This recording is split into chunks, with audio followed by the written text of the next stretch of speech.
May 25, 2005, Istanbul.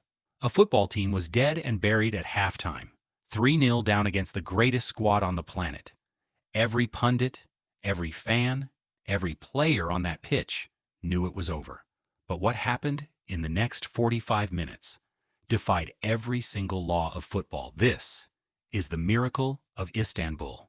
Welcome back to Untold Football Stories, the channel where we go beyond the highlights, beyond the stats, and into the heart of the stories that shaped the beautiful game. If you haven't already, hit that subscribe button and ring the bell, because every week we bring you another legendary tale that football tried to forget. Now, let's go back to Istanbul. To understand what happened that night, you first need to understand just how unlikely it was. Liverpool hadn't been in a European Cup final since 1985, a night that ended in tragedy at Heysel, and a 6-year ban from European football. For 20 years, Liverpool had been wandering in the wilderness. AC Milan, on the other hand, they were the empire. They had won the Champions League just 2 years earlier.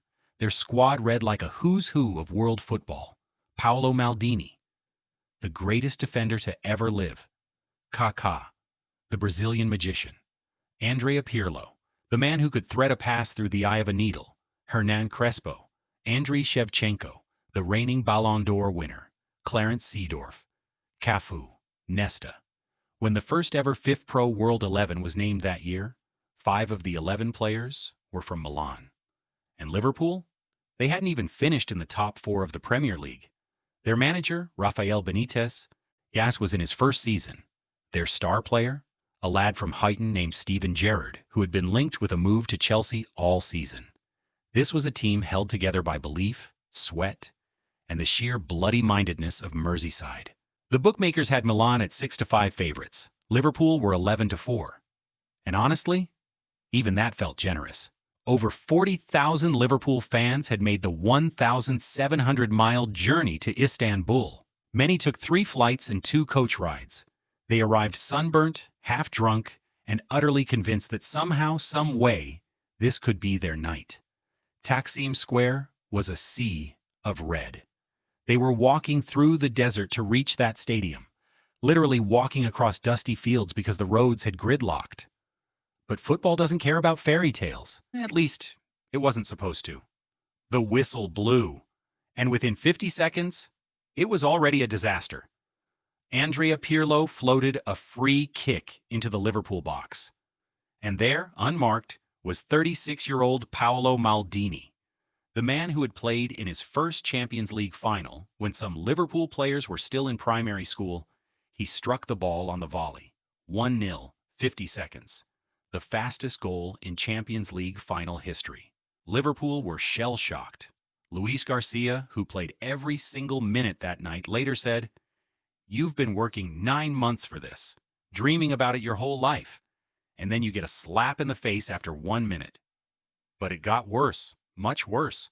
On 39 minutes, Shevchenko slipped a pass through to Hernan Crespo, who turned it home. 2-0. Then, right on the stroke of halftime, Crespo produced a moment of pure artistry. A delicate lob over Jerzy Dudek. 3-0. Game over. Or so everyone thought. In the stands, fans were devastated. One supporter later said, "It felt like we were kids on Christmas Day, coming down in the morning all excited and realizing there were no presents." Another admitted he would have left if there had been a pub within walking distance. Inside the dressing room, silence.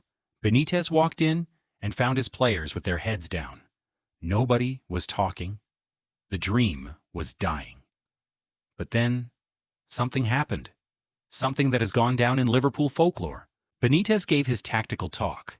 He told them to switch to 3 at the back. He told them to get Didi Hamann on the pitch. He told them to be braver in midfield. It was logical. It was professional. It was exactly what a good coach should say. But it wasn't enough. And that's when Steven Gerrard stood up. According to Djibril Cissé, who was sitting right there, Gerrard did something extraordinary. He asked Benitez, politely but firmly, to leave the dressing room. He asked all the coaching staff to leave. He wanted to be alone with his teammates. And then, the captain spoke. He told them, "Liverpool is all I have." This club is everything to me. I am a Liverpool kid. I've always been a Liverpool kid, and I'm not going to sit here and watch my club be humiliated. If we score in the first 15 minutes, we win this game. Cisse later said, "It was the greatest captain's speech I have ever heard in my career. You need to have some balls to kick your manager out of the dressing room." But that's what Stevie did, and that's what changed the game. And then came the moment that changed everything. Not on the pitch, not in the dressing room, but in the stands. As the second half was about to begin, 40,000 Liverpool fans, beaten, broken, 3-0 down in a Champions League final, did the only thing they knew how to do. They sang. Walk on, with hope in your heart, and you'll never walk alone. It started slowly, a few voices, then a few hundred, then a few thousand. Then the entire end of the Ataturk Olympic Stadium was shaking with the sound. It wasn't a celebration. It wasn't even hope. One fan described it as a show of defiance. Like, we're Liverpool Football Club and it hasn't gone our way, but we're still Liverpool Football Club. The sound poured into the dressing room. It poured down the tunnel, and it poured into the souls of 11 men who were about to do the impossible. Luis Garcia later said, "When we heard them singing, we felt like we'd started the game again. Now before we get to the comeback, and trust me, you are not ready for what comes next. Let me ask you something. Have you ever been in a situation where everyone counted you out? Where the whole world said it was over? Drop it in the comments. I want to hear your story. And while you're down there, if you're enjoying this, smash that like button. It genuinely helps the channel. Now, let's get back to Istanbul. 54th minute. 9 minutes into the second half, John Arne Riis whips across into the Milan box. And there, rising above everyone, is Steven Gerrard, the captain, the kid from Huyton. The man who told his teammates they would win. He meets the ball with his head. It flies past Dida. 3-1. The Ataturk erupts, but Milan are still in control. 2 goals up, 36 minutes to hold on. They've done this 1,000 times. Surely it's still their night. 56th minute, 2 minutes later. Vladimir Schmeiser, a man playing his last ever game for Liverpool, picks up the ball 30 yards out. And he does something nobody expects. He shoots. The ball swerves, dips, and crashes into the bottom corner. 3-2. Now the ground is shaking. Now Milan are panicking. Now the impossible has become imaginable. 60th minute. Steven Gerrard charges into the Milan box. Gennaro Gattuso, one of the hardest men in football, brings him down. Penalty. Xabi Alonso steps up. He strikes it. Dida saves it. But the rebound falls straight back to Alonso, and he buries it. 3-3. 6 minutes, 3 goals, from dead and buried to level. Liverpool have scored 3 goals in 6 minutes in a Champions League final. The fans couldn't breathe. The players couldn't believe it. The whole world was watching in stunned silence. Benitez later said, "The message at halftime was, score 1 goal, and we're back in the game. We didn't score 1, we scored 3 in 6 minutes." But the game wasn't over. Milan still had 30 minutes of extra time to break Liverpool's hearts, and they very nearly did. In the 117th minute, with Liverpool somehow still clinging on, the ball fell to Andriy Shevchenko, the best striker in the world. 6 yards from goal. He struck it. Dudek saved. The ball bounced back. Shevchenko struck again, harder this time, from 3 yards. Dudek somehow threw up a hand and deflected it over the bar. It was the save of the century, and not even Dudek knows how he did it. Luis Garcia later said, "I always ask Jerzy about that save, and not even he knows how he managed it. The first save was fantastic. The second, that was the miracle, and we needed a miracle. If Shevchenko had chipped it, if he had placed it anywhere else, it was a goal. But in his frustration, he struck it as hard as he could, and somehow, the hand of God, or the hand of Dudek, kept Liverpool alive. Extra time ended 3-3, and now it came down to penalties. Penalties. The cruelest way to decide a football match, and the greatest stage to become a legend. Jerzy Dudek stood on his line, and he did something that nobody expected. He started wobbling his legs, shaking them like jelly, waving his arms. It was ridiculous. It was bizarre. It was inspired. He was copying Bruce Grobbelaar, the Liverpool goalkeeper who had done the exact same thing in the 1984 European Cup final against Roma. 21 years earlier, same club, same trick, different city. Serginho stepped up first for Milan. He was a Brazilian international. He blazed it over the bar.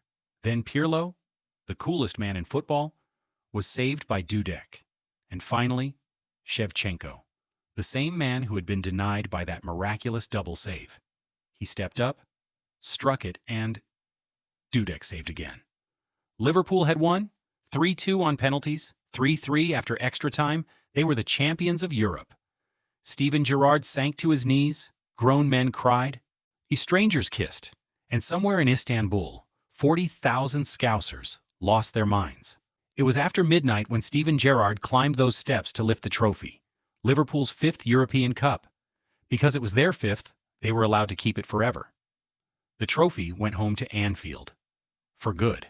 Rafa Benitez, a man who rarely showed emotion, later said, "I am not someone who jumps around the pitch, but inside, I knew we had done something great." One fan said, "I've been in some unbelievable ends for Liverpool finals. I've celebrated some massive goals, but you would have to go a long, long way to beat that feeling." Another simply said, "You couldn't write this story. I'll never tire of talking about it. I'll never tire of watching it. This football club has had some incredible nights, but I'm not sure that'll ever be beaten." That night in Istanbul wasn't just a football match. It was proof that sport, at its very best, is about more than talent, more than tactics, more than money. It's about heart. It's about belief. It's about refusing to die when the whole world has already written your obituary. And if you think this story was incredible, wait until you hear what happened next week on this channel. Subscribe now, because the next story is even darker. I'll see you there.